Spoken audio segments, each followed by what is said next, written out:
Greetings everyone and welcome back to 365 Days of Prog. Today we're gonna be reviewing Hamburger Concerto by Focus. Hi, my name's Naomi.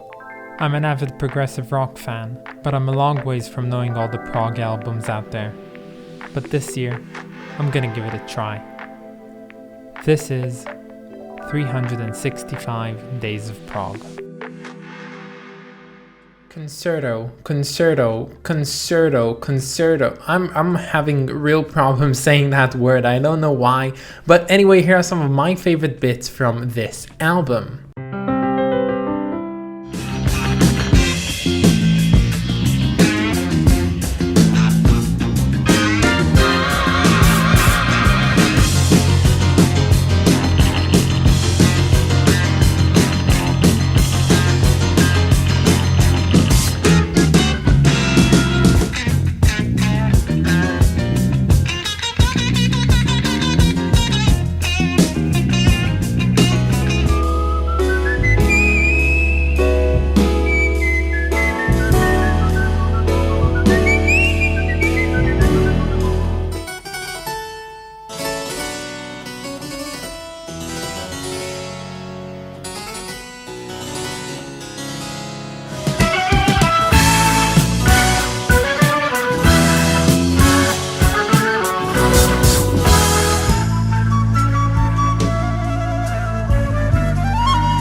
So welcome everybody to Hamburger Concerto by the Danish band Focus. If you don't know Focus, they are basically a symphonic prog ultra group. They are probably the quintessential Danish progressive rock band and they're very much successful in the rest of the world. And the album we're looking at today is probably their magnum opus. Now I'm not just vomiting out in knowledge that I read from reviews, I'm saying this because I genuinely believe it. I personally actually never listened to anything else by Focus, so I can't really tell you if this is their best thing, but I cannot wrap my head around the fact that they might have created something better than this, because this is so grand, so good, and honestly it would take a lot to surprise me and show me that Focus were able to create something which is superior. So today we're gonna do something a bit special in this video. Usually what I do is I do my own research about each and every album and then I give you that knowledge with my personal opinion, and that's how the video goes. But today I actually acquired help from a good friend of mine called Marcio. He contacted me through the comment sections of many of my videos. He always had a lot to say about each and every album, and everything that he wrote down was very insightful, very interesting, and I had a great time listening to what he had to say.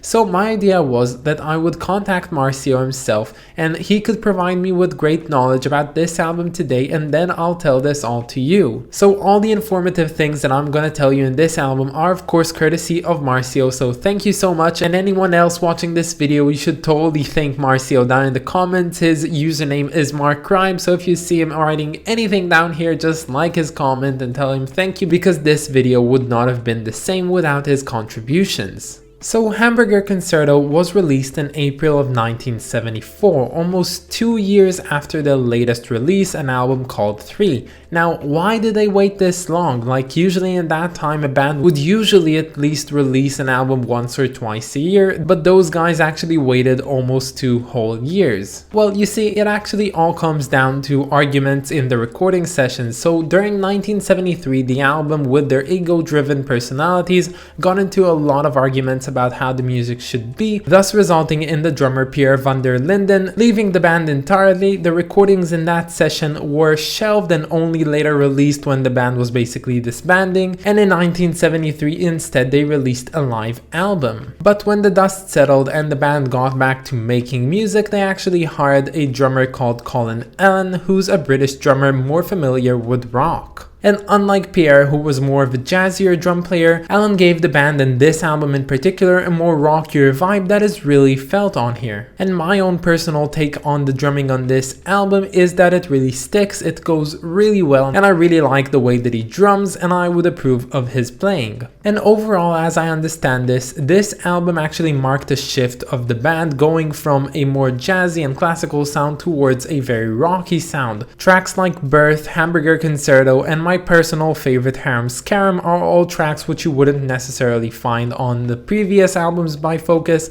but this one really marked a change, and I really love that. And I think one of the things, the really hidden underlying things that I like about this album is the fact that there's really good chemistry between the band as a whole. They create some really interesting pieces on here, some are even quite tight, and there's a lot of dialogue between the instruments, and I really like the fact that they can execute it all so well because there's actually really good chemistry between the players. And yes, that's pretty surprising seeing as they were in arguments just a year prior. And this album is really surprising. You never really know what's coming behind the corner, and everything's so new and unexpected and experimental, but the thing is, it really fits. Nothing is a sore thumb on here. This album feels like one cohesive piece, although having very varied types of music on here. And despite the cover being black and white, I would have to argue that this album features some of the most colorful music I've heard in a while. And you know, one of the things that really made me realize how much I like this album was the fact that during the listening process for this album, I really felt committed to the music. There is no denying it, there are some albums on here which I'm less keen on listening to just because they tend to get boring or repetitive or forgettable, so I do some research instead, maybe some errands, or maybe even just play Minesweeper.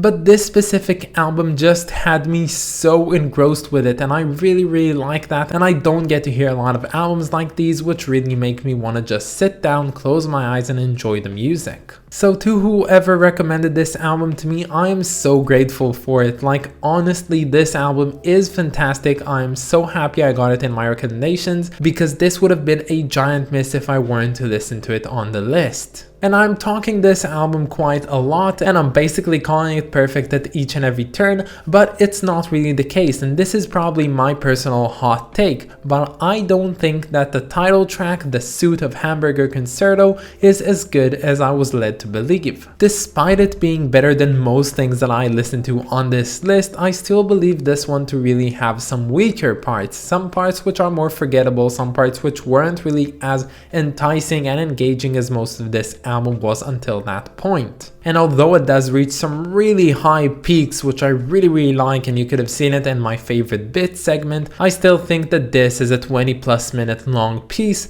is not justifiable enough to become perfect. And yes, if this piece was perfect in my opinion, this entire album would have been a 10 out of 10, but it is just shy of that. And another grudge I have with this one is the fact that it's called Hamburger Concerto and there are no hamburgers being played on it. I don't really get this thing. We've already reviewed Uncle Meat on this channel, and as we've seen from the credits, hamburgers are definitely an instrument which you're supposed to be able to play, and I just don't get the fact that it doesn't have any hamburgers on it. I know that it's dissected into the sections of the well doneness of a hamburger, but I just don't get it. When I come to think about it, I think that this track would actually be a Hamburger Concerto because it's so freaking meaty. So if I've deterred you from not listening to this track because I don't think it's perfect, don't get me wrong, this track really is meaty. There's a lot good into it and I really like it. It just has some parts which make it not as perfect as it could be, but honestly, don't get me wrong, if you haven't listened to this album already, go ahead, give it a listen. It is so fun, so enjoyable, definitely one of the hidden gems I wasn't expecting to see and hear, but I was blessed and I actually got it, and I'm so happy. Before we move on to the next section about the cover, I just want to thank lovely Marcio again for your contributions on here. You've helped me a lot in creating this video. I will only assume you're watching this video, so thank you so much. And now let's move on to talk about the cover. This cover, I've seen it so many times in record stores, like honestly so many times. You just see it everywhere. There's so many copies of this album, and you know what it means. Sometimes it means that an album is so good they just made so many releases on it, but it might also mean that this album is just not as good, as not so popular, and nobody really wants to buy it. And I think this album really suffers, or gets the best of both worlds in some way, because it is a great album and there's really good reason of creating a lot of copies of it, but I just don't think that a lot of people know about it, because it is after all Danish. It's not one of the American or English albums, so it's not as popular as it probably could be. But honestly, for anyone watching this video who haven't given this album a listen yet, go ahead and listen to it. But I'm getting off topic. We should talk about how the cover itself looks. So something about this cover to me just disobeys logic. I don't really know how to explain it, but I'm looking at this cover and I don't really understand how it was created. Of course, we're talking about a time before Photoshop, so creating things was done in various different methods, but none of them are digital. I don't really get how they got it to have some neon lights on here, but they're not really tied to anything like a ceiling or a wall. And then you have the Focus logo on there, which is probably not there because this isn't a picture, but it does look like a picture, and it's all black and white, and I don't know, I'm really confused about this one. Maybe not for a good reason, but I just am. If anyone happens to know how this album cover was made, make sure to tell me, because I really don't know. I'm getting some really bad logic problems with it, probably because I'm just stupid, but who knows. So when it comes to the rating of this album, this one gets a very respectable 9 out of 10. And I think that with a couple more listens, this might actually go up to a 10 out of 10. But that's about it, guys. I hope that you enjoyed this video, and stay tuned for tomorrow because we're going to be listening to On an Island by David Gilmour. I of course want to thank my lovely supporter over on Patreon, so thank you so much to Clay Walnum. You are the best, and if any of you want to support me over on Patreon, you can find the link down in the description or in my about page. But that's about it, guys. Have a wonderful day, and I'll catch you all tomorrow. Bye, guys.